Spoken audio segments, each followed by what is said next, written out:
Minsan ba naisip mo kung bakit napakahirap bitawan ng isang bagay o tao kahit alam mong hindi na ito mabuti para sa'yo?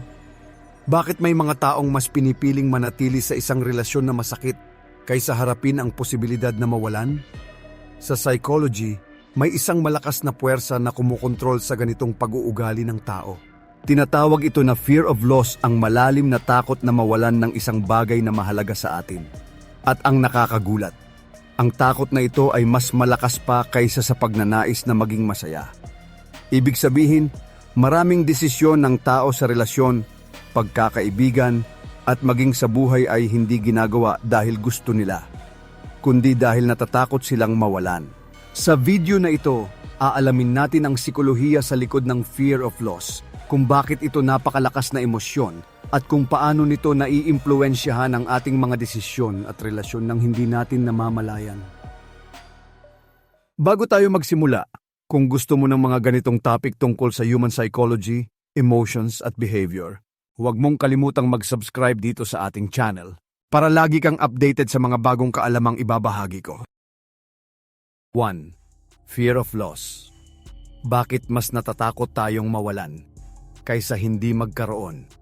May isang kakaibang katotohanan tungkol sa isip ng tao na madalas nating hindi napapansin. Mas masakit para sa atin ang mawalan kaysa sa saya na nararamdaman natin kapag may bagong bagay tayong nakukuha. Halimbawa, isipin mong nakapulot ka ng 1,000 piso. Malamang matutuwa ka.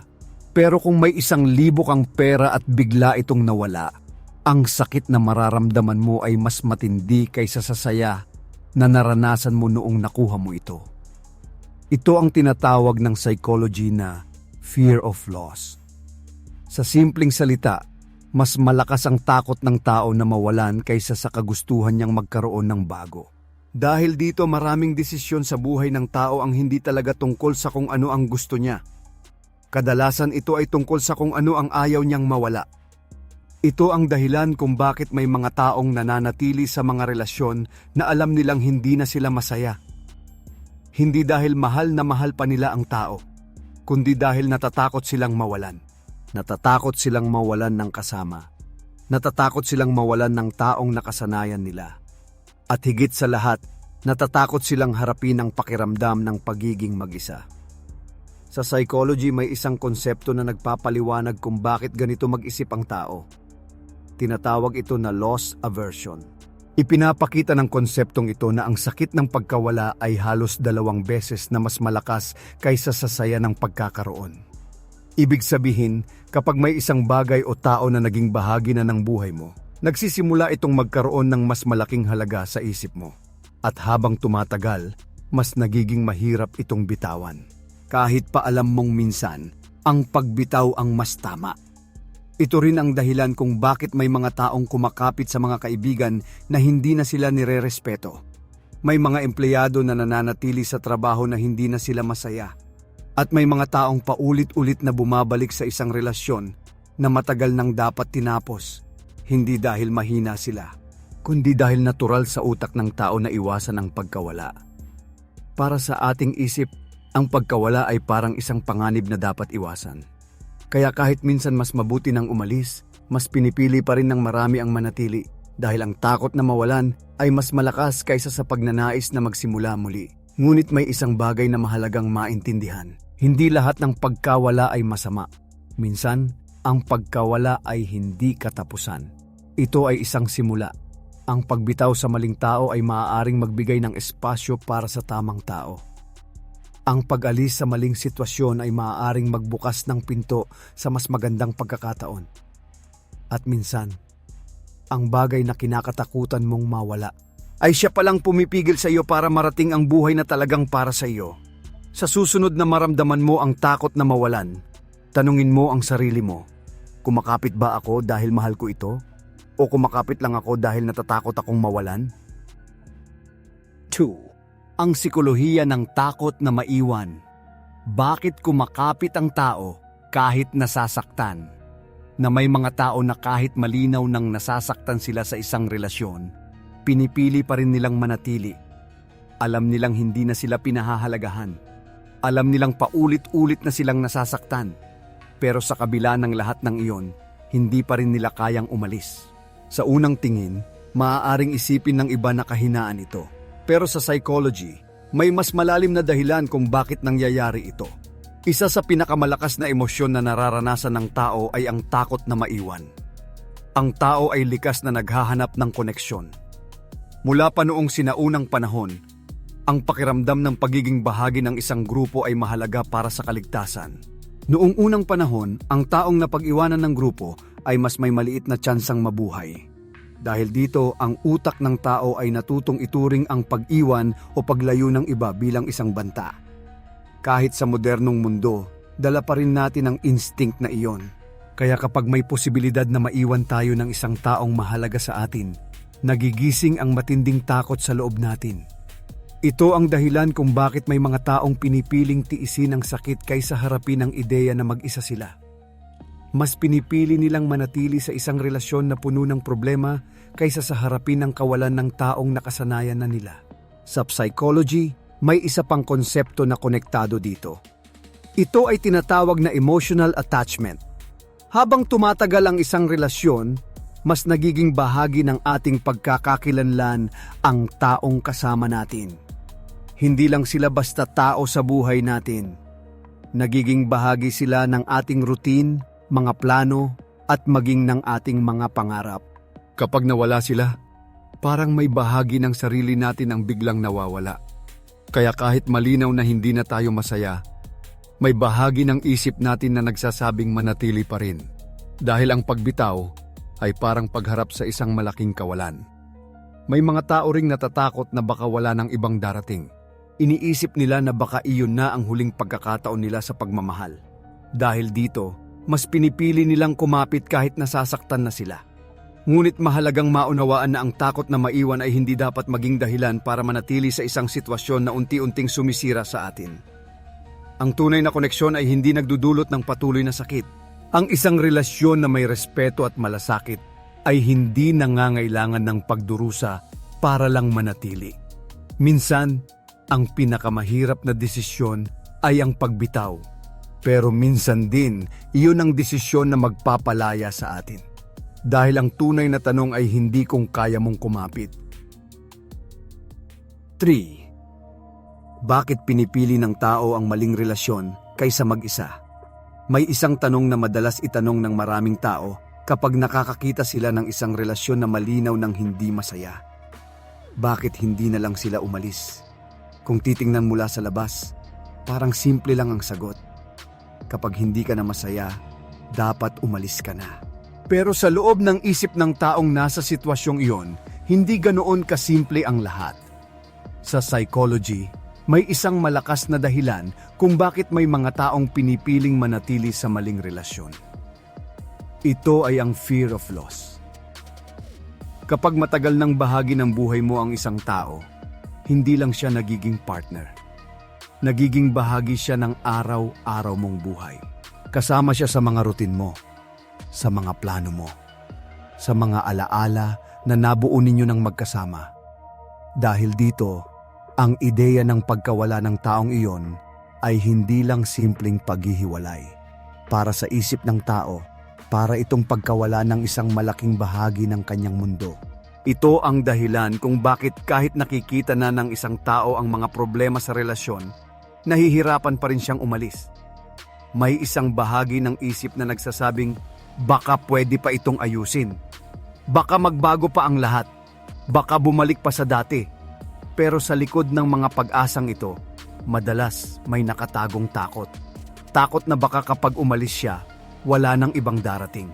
Takot na baka magsimula siyang muli mula sa wala. Takot na baka maramdaman niya ang matinding pag-iisa. Sa psychology, ang pakiramdam ng pag-iisa ay isa sa mga emosyon na pinaka-iniiwasan ng tao. Para sa marami, mas nakakatakot ang ideya ng pagiging mag-isa kaysa sa pananatili sa isang relasyon na hindi na malusog. Ito ang dahilan kung bakit may mga taong paulit-ulit na bumabalik sa parehong sitwasyon. Alam nilang nasasaktan sila. Alam nilang hindi na sila pinapahalagahan tulad ng dati.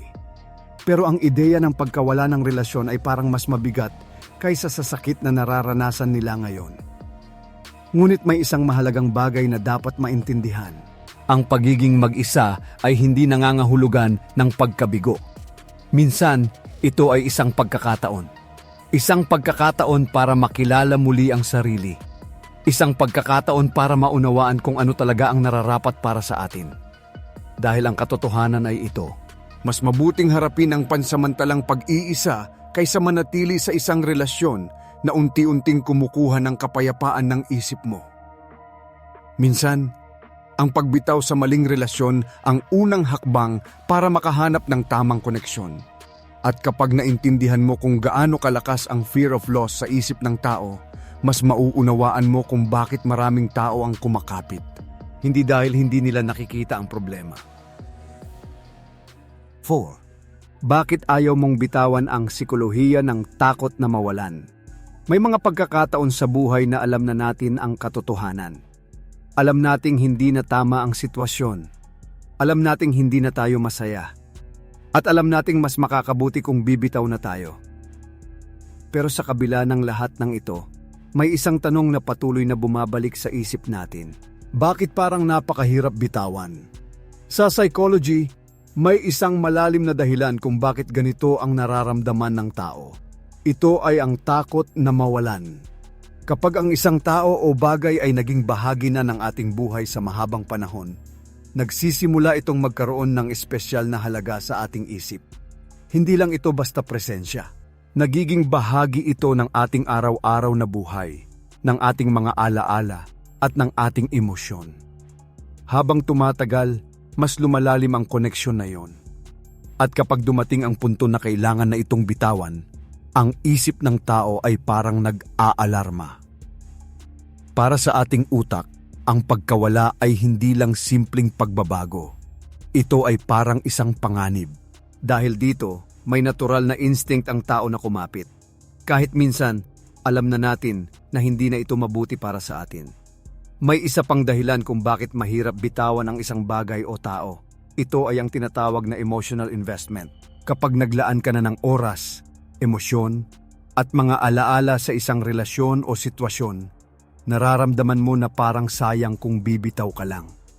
Iniisip mo ang lahat ng pinagsamahan ninyo. Ang mga panahong masaya kayo, ang mga pangarap na minsan ninyong binuo. Dahil dito, umaasa ang isip na baka pwede pang maibalik ang lahat sa dati. Na baka kung maghihintay ka pa, magbabago pa ang sitwasyon. Pero minsan, ang pagkapit sa nakaraan ang nagiging dahilan kung bakit hindi tayo makagalaw papunta sa mas magandang kinabukasan. Ang totoo, hindi lahat ng bagay na minsang naging mahalaga sa atin ay dapat manatili habang buhay. May mga tao na darating lang sa ating buhay para magturo ng aral. May mga karanasan na dadaan lang para baguhin tayo. At minsan, ang pagbitaw ay hindi nangangahulugan na hindi ito naging mahalaga. Ibig sabihin lamang nito na tapos na ang bahagi nito sa ating kwento. Ang takot na mawalan ay normal na bahagi ng pagiging tao. Pero hindi ito dapat maging dahilan para manatili tayo sa isang sitwasyon na hindi na nagbibigay ng kapayapaan sa ating isip. 5. The fear of loss effect. Kapag ang takot ang nagdidikta ng desisyon mo, may mga desisyon sa buhay na akala natin ay ginagawa natin dahil gusto natin. Pero kung minsan, kapag mas malalim nating sinuri ang dahilan, mapapansin natin na hindi pala ito tungkol sa kung ano ang gusto natin, kundi tungkol ito sa kung ano ang kinakatakutan nating mawala. Sa psychology, may isang konsepto na nagpapaliwanag kung bakit madalas na nakakaimpluwensya ang takot sa mga desisyon ng tao. Ito ay ang tinatawag na fear of loss effect. Kapag may isang bagay o tao na naging mahalaga na sa atin, nagsisimula itong magkaroon ng mas malaking halaga sa ating isip. Hindi lang dahil sa kung ano ito, kundi dahil natatakot na tayong mawala ito. Dahil dito, nagiging mas maingat ang tao sa kanyang mga desisyon. Minsan sobra pa sa pag-iingat. Halimbawa, may mga taong nananatili sa isang trabaho na hindi na sila masaya. Alam nilang hindi na sila lumalago. Alam nilang hindi na sila kontento. Pero sa tuwing naiisip nilang umalis, may isang bagay na pumipigil sa kanila. Ang takot na baka mawalan sila ng seguridad. Ang takot na baka hindi na sila makahanap ng mas magandang oportunidad. Ang takot na baka magkamali sila ng desisyon. Ganito rin ang nangyayari sa maraming relasyon. May mga taong alam na nilang hindi na sila pinapahalagahan tulad ng dati. Nararamdaman nilang unti-unti nang nawawala ang respeto at malasakit. Pero sa halip na umalis, mas pinipili nilang manatili. Hindi dahil masaya sila, kundi dahil natatakot silang mawala ang kung anuman ang natitira sa relasyon. Sa isip ng tao, mas mabuti na ang may kaunting hawak kaysa sa tuluyang mawalan. Ito ang isa sa mga paraan kung paano kinokontrol ng takot ang ating mga desisyon. Kapag ang isip ay nakatuon sa pag-iwas sa pagkawala, mas nagiging mahirap para sa atin na makita ang mga bagong posibilidad. Mas pinipili nating manatili sa pamilyar na sitwasyon kahit hindi na ito nakakatulong sa atin. Pero mahalagang tandaan ang isang bagay. Hindi lahat ng desisyon na ginagawa dahil sa takot ay tama. Minsan, ang takot ang nagiging dahilan kung bakit hindi natin natutupad ang mga bagay na kaya naman nating abutin. Dahil habang sinusubukan nating protektahan ang kung ano ang mayroon tayo ngayon, maaaring hindi natin napapansin na may mas maganda pang naghihintay sa atin sa labas ng ating kinatatakutan. 6.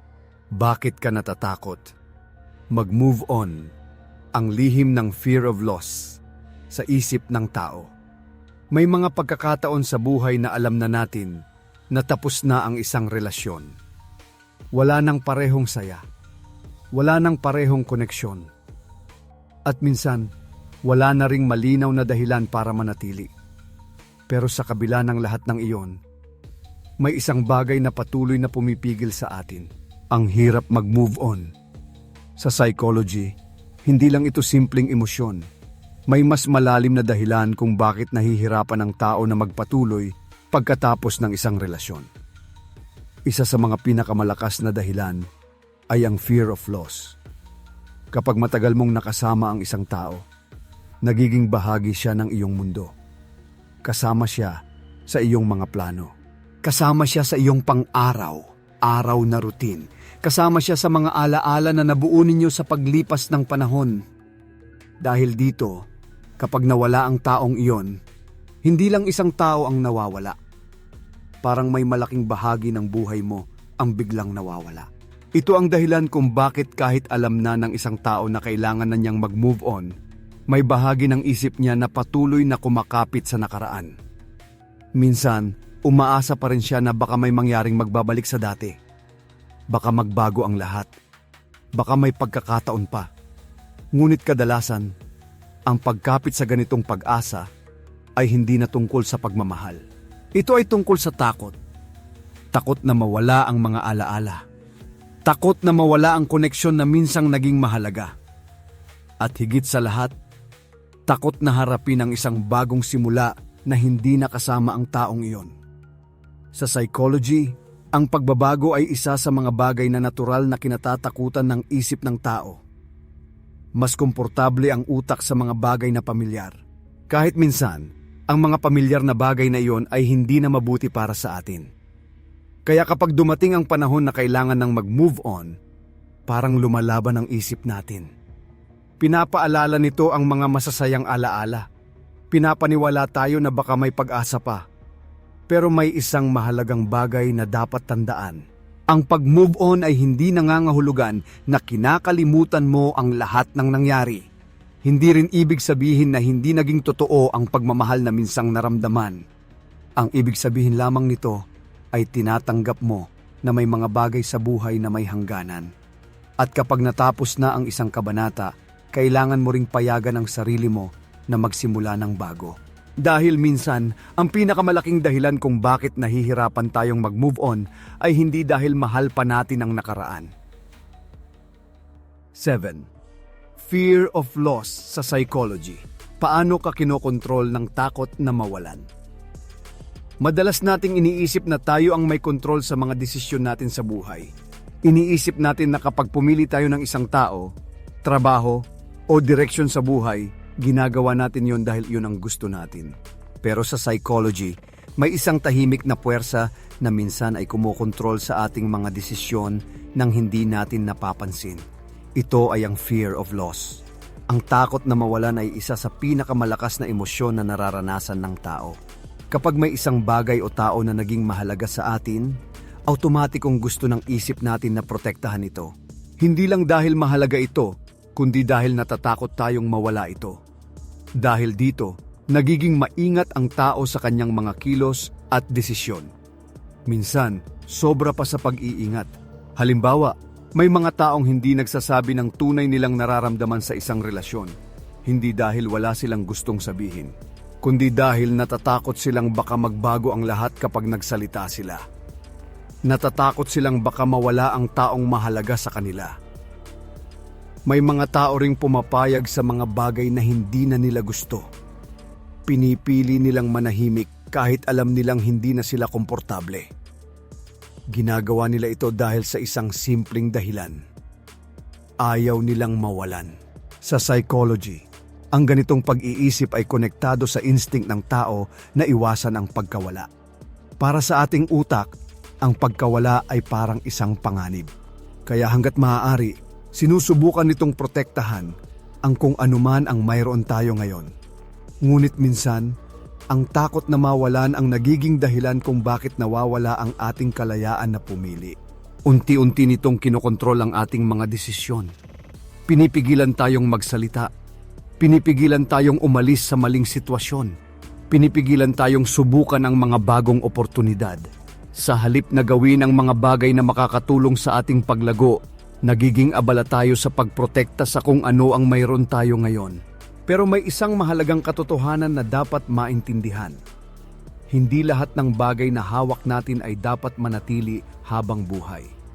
May mga pagkakataon na kailangan nating bitawan ang isang bagay para magkaroon ng espasyo ang mas magandang posibilidad. Ang tunay na tanong ay ito: ikaw ba ang nagdedesisyon para sa sarili mong buhay?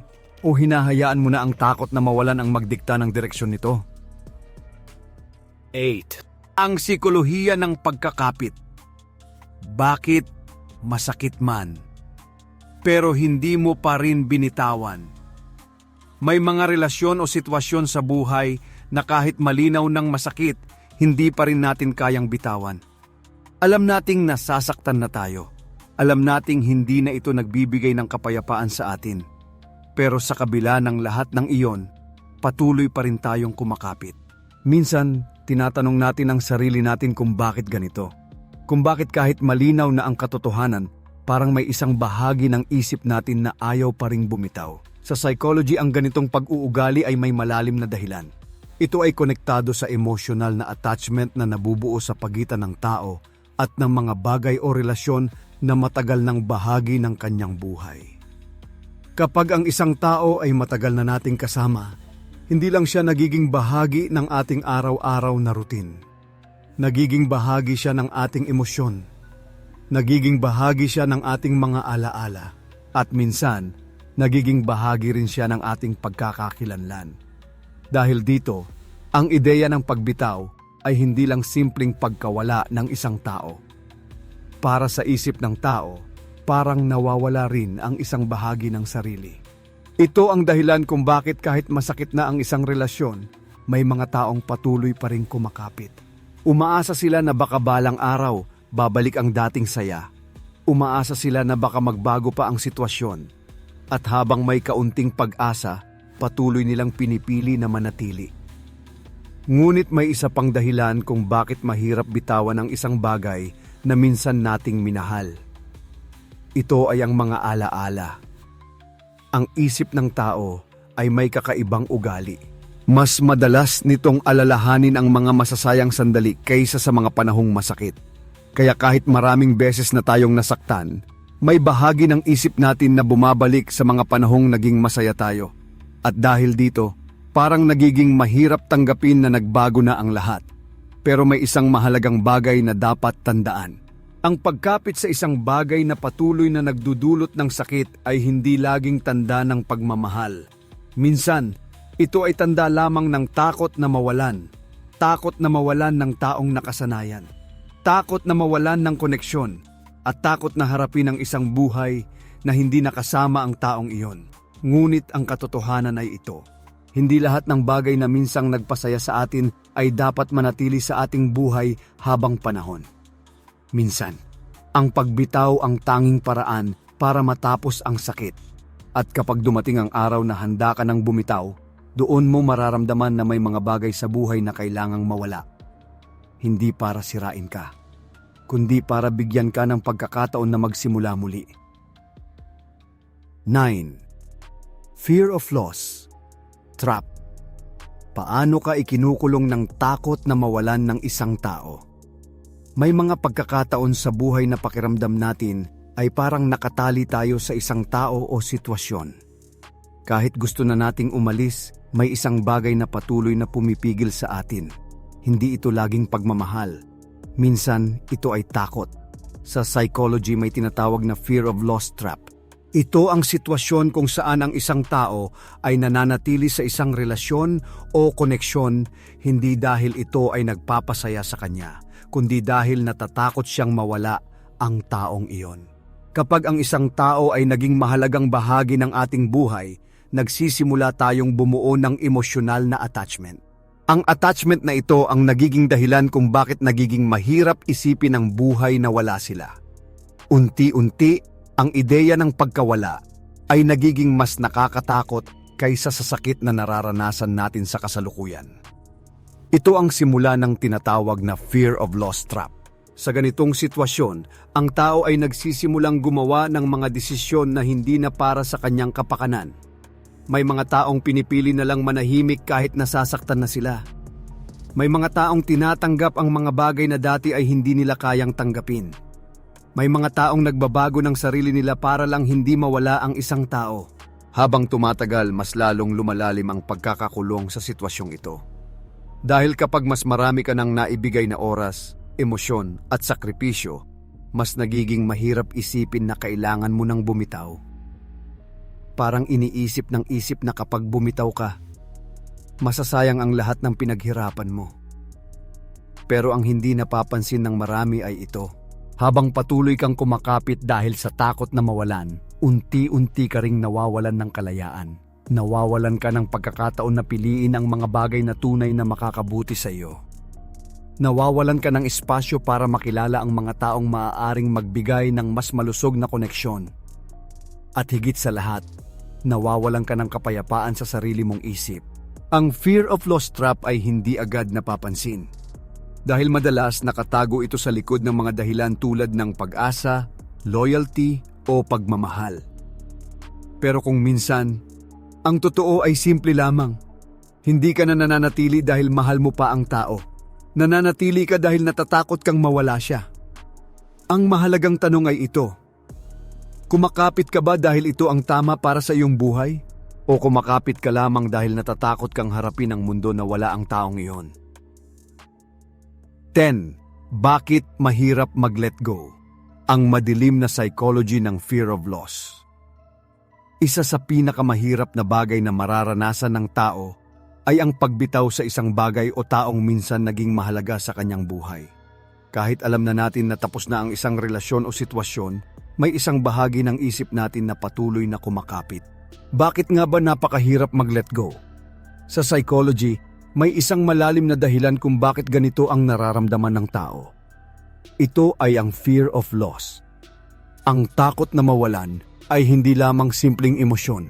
Ito ay isang instinct na matagal ng bahagi ng pag-iisip ng tao.